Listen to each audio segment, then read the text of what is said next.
ઓમ શ્રી ગણેશાય નમઃ. જય શ્રી કૃષ્ણ મિત્રો. સામા પાચમ, ઋષિ પાચમ. ભાદરવા સુદ પાચમ આવે તો એને આપણે સામા પાચમ કહીએ છીએ, ઋષિ પાચમ કહીએ છીએ. આ ઋષિ પાચમ ખૂબ પવિત્ર પાચમ છે. આપણા જાણે અજાણે થયેલા પાપને નષ્ટ કરનારી પાચમ છે. અને આ પાચમની વાર્તા મિત્રો પુરુષ માટે ખાસ છે. તો સરસ મજાની વાર્તા તમે સાંભળજો. વિડીયો સારો લાગે તો એક લાઈક જરૂર કરજો અને ચેનલને સબસ્ક્રાઈબ પણ જરૂર કરજો. વિડીયોને શેર કરવાનું ભૂલશો નહીં, કારણ કે ભગવાનની કથાઓ લોકો સુધી પહોંચાડવી અને સંભળાવી એ પણ એક બહુ પુણ્યનું કામ છે. માટે વિડીયોને શેર પણ જરૂર કરજો. તો મિત્રો પૂરા ધનથી, મનથી, તનથી આપણે આ વાર્તા સાંભળીશું. ઓમ નમઃ શિવાય. ઓમ નમો ભગવતે વાસુદેવાય. ઓમ ગણપતે નમઃ. પહેલાના જમાનામાં પુરુષો ખેતી કરતા હતા, ખેડવા જતા હતા, એટલે ખેતર ખડતા ખેડતા જીવજંતુઓ મરે. અને હવેના પુરુષો ખેતી નથી કરતા, ગામડાના કરે પણ શહેરના લોકો ખેતી ન કરે, વાહન ચલાવે છે. એટલે વાહનો નીચે ઘણા બધા જીવજંતુઓ કચડાઈને મરે છે. એટલા માટે પાપ લાગે છે. જાણે અજાણે આ આપણાથી પાપ થયેલા કહેવાય. એટલા માટે આ પાપોમાંથી મુક્તિ મેળવવા માટે આ સામા પાચમનું વ્રત પુરુષોએ પણ કરવું જોઈએ. અને સ્ત્રીઓ જ્યારે માસિક ધર્મમાં હોય એ વખતે જાણે અજાણે જે પાપ થતા હોય તેના નિવારણ માટે, એ પાપોમાંથી મુક્તિ મેળવવા માટે આ ઋષિ પાચમનું વ્રત કરવામાં આવે છે. તો ચાલો જાણીએ સામા પાચમની વાર્તા. એક ગામમાં એક ખેડૂત રહેતો હતો. તે ખેડૂત તેની પત્ની અને બાળકો સાથે ખૂબ ખુશ હતો. હવે એકવાર ભાદરવા સુદ પાચમ આવી એટલે એ દિવસે ખેડૂતો ખેતી કામ કરે નહીં. બળદોને તે દિવસે પોરો આપે. આ ખેડૂત સામા પાચમનું વ્રત રાખતો હતો, એટલે તે દિવસે એને કોઈ ખેતરનું કામ કરવાનું નહોતું. તો એને થયું કે આજે તો ખેતી કરાય નહીં, પણ આંગણે જે ઢોર બાંધ્યા છે એના માટે ખડ ઘાસ વાળતો આવું, ભારો લેતો આવું. આમ વિચાર કરી ગાડું જોડ્યું અને ગાડું લઈને તે ખેતર ગયો. તેના ખેતર ગયો.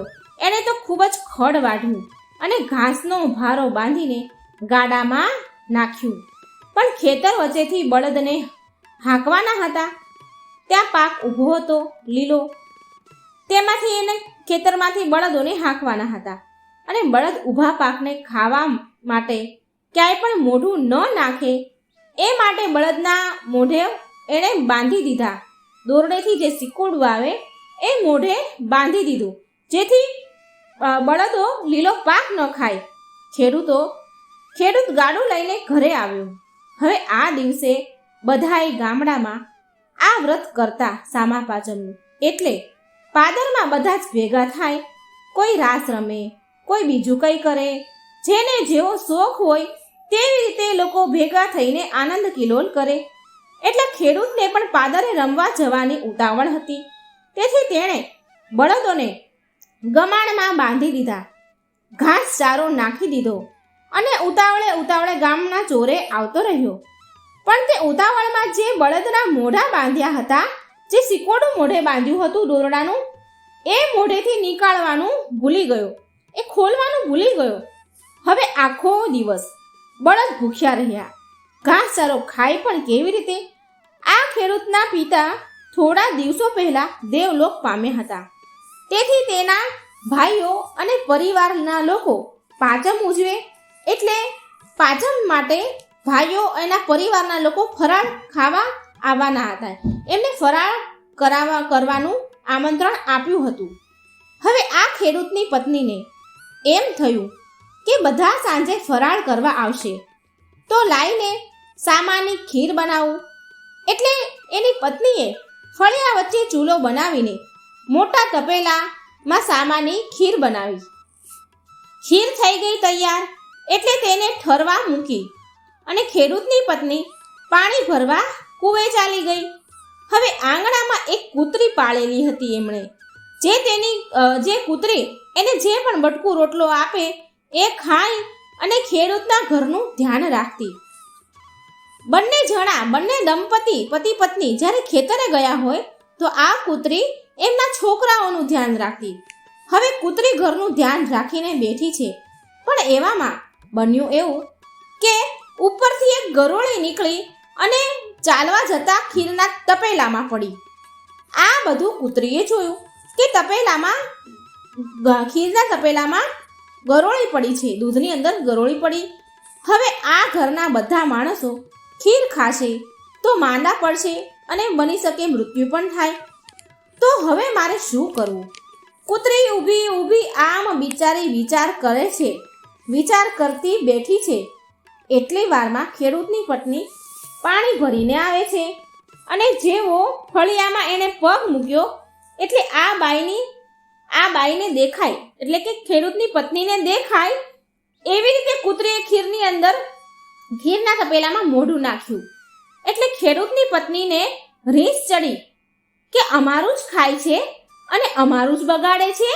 મેં આજે બધાને પરિવારના લોકોને જમવાનું કીધું હતું, આ બધા આવશે તો હું એમને શું આપીશ?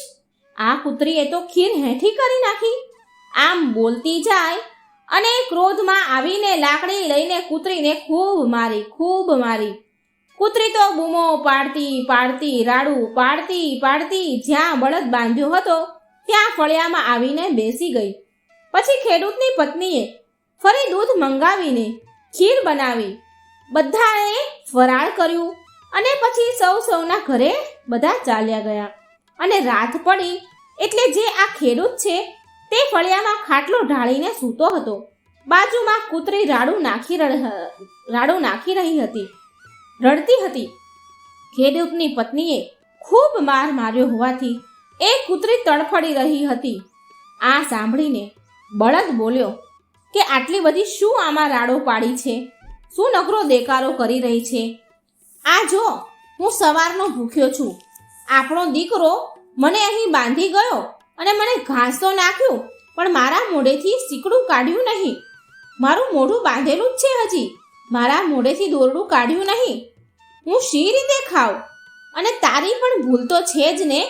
તને ખબર છે કે બધાને ખાવા માટે ખીર બનાવી છે, તો તારે શું કામ ખીર હેઠી કરવી જોઈએ? આ સાંભળી કૂતરી બોલી, તમે પણ સાંભળો તો ખરા, મેં કાંઈ ખીર અમથી હેઠી નથી કરી. એ ખીરમાં ગરોળી પડી હતી, અને જો એ ખીર બધા આપણા પરિવારના ખાત તો બધા હેરાન થવું પડત, બધા મૃત્યુ પણ પામી શકત. એટલે મેં જાણી જોઈને આપણી વહુ મને જુએ એમ ખીરમાં મેં મોઢું નાખ્યું. હવે આ ખેડૂત બાજુમાં સૂતો હતો, એ આ પશુઓની ભાષા સમજતો હતો. એટલે એ બેઠો થઈને બળદ આગળ જઈને બોલ્યો કે તમે કોણ છો અને તમે આ શું વાતો કરી રહ્યા છો? ત્યારે બળદ કહે છે, બેટા, હું તારો બાપ છું. મને જ્યારે મૃત્યુ આવ્યું ને ત્યારે મારા મનમાં એક આશા હતી કે હજી થોડું વધારે ભગવાને મને આયુષ્ય આપ્યું હોત તો હું મારા દીકરાને ખેતરમાં કામ કરવામાં મદદ કરત. મારો દીકરો એકલો છે, આવા વિચારમાં મારું મૃત્યુ થયું તો ભગવાને મને બળદ બનાવીને તારા જ ઘરે મને પાછો મોકલ્યો કે જા તારા દીકરાને ખેતી કરવામાં મદદ કર. પછી કૂતરીને ખેડૂતે પૂછ્યું કે તમે કોણ છો? તો કૂતરી બોલી કે હું તારી માં છું. મને છેલ્લી ઘડીએ વિચાર આવતો હતો કે મારા દીકરાના સંતાન હજી નાના છે, ભગવાને મને થોડી વધારે જીવવા દીધી હોત તો આ દીકરાને હું સાર સંભાળ રાખત.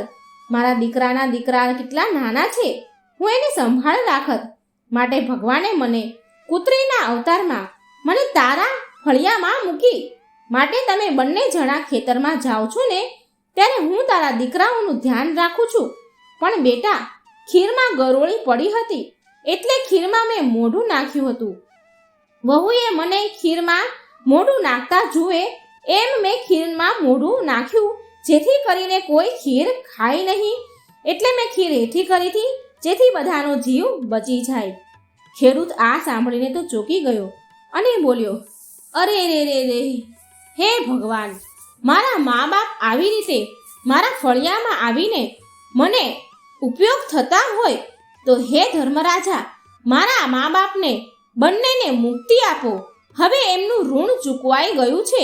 આટલું બોલી ખેડૂતે બળદ અને કૂતરી માથે હાથ મૂક્યો ત્યાં તો બળદ અને કૂતરી બંને નીચે પડી ગયા અને તેમના પ્રાણ પંખીડું ઉડી ગયા. બંનેને મુક્તિ પણ મળી ગઈ. બંનેનો ભગવાનના ધામમાં વાસ થયો. પછી તો જ્યારે સવાર પડી ત્યારે ખેડૂતે દૂધનું તપેલું ઊંધું પાડતા જોયું તો એમાં સાચે જ ગરોળી નીકળી. એટલે એને સમજાઈ ગયું કે વાત સાચી છે, મારું સામા પાંચમનું વ્રત ફળ્યું. મિત્રો, તો આ હતી સામા પાંચમની વાર્તા, સર્વ પાપોનો નાશ કરનારી વ્રત કથા. જો મિત્રો તમને આ વાર્તા સારી લાગે તો વિડીયો લાઈક, શેર ને સબસ્ક્રાઈબ જરૂર કરજો અને આ સામા પાંચમનું વ્રત પણ જરૂર રહેજો. જય શ્રી કૃષ્ણ. રાધે રાધે. Thank you.